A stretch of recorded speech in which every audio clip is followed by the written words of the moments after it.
ఎందుకు మాట్లాడలేదంటే నాగార్జున రేవంత్ రెడ్డి ఇద్దరు ఒకటే. అమలా నాగార్జున పోయి కలవలే. ఎందుకు కలుస్తారండి? వట్టికి కలుస్తారా రాజకీయ నాయకులకు పోయి? వాళ్ళకు కూడా తెలుసు వీళ్ళు వస్తారు అంటే కొత్త ముఖ్యమంత్రి అయినప్పుడు ఫీలింగ్ ఎట్లుంటుందో చెప్తాను నేను. ముఖ్యమంత్రి కానీ ఎమ్మెల్యే కానీ ఎవరన్నా ఉన్నత స్థాయిలో ఉన్న వాళ్ళు వచ్చిర్రు అని అంటే ఈయన కంటే కూడా సమాజంలో కొంచెం సెలబ్రిటీ హోదాలో ఉన్న వాళ్ళు వచ్చిర్రు అని అంటే ఖచ్చితంగా నాతో వీడికి ఏదో అవసరం ఉందని ఫీల్ అవుతుంది.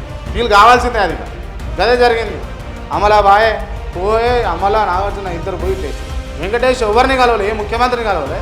వెంకటేష్ కూడా పోయింది. వెంకటేష్ కత్తున్నారు మళ్ళీ.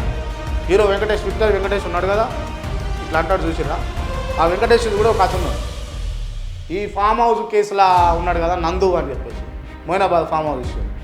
ఆయనకు ఓ హోటల్ ఉండే, ఆ హోటల్ని అంతా కూడా వీళ్ళు చెప్పా పెట్టకుండా జైలుకు పంపించి గత ప్రభుత్వంలో జైలుకు పోయిండు. మొత్తానికి ఆ మొత్తం హోటల్ మొత్తం కూలగొట్టి రేడు కాడికి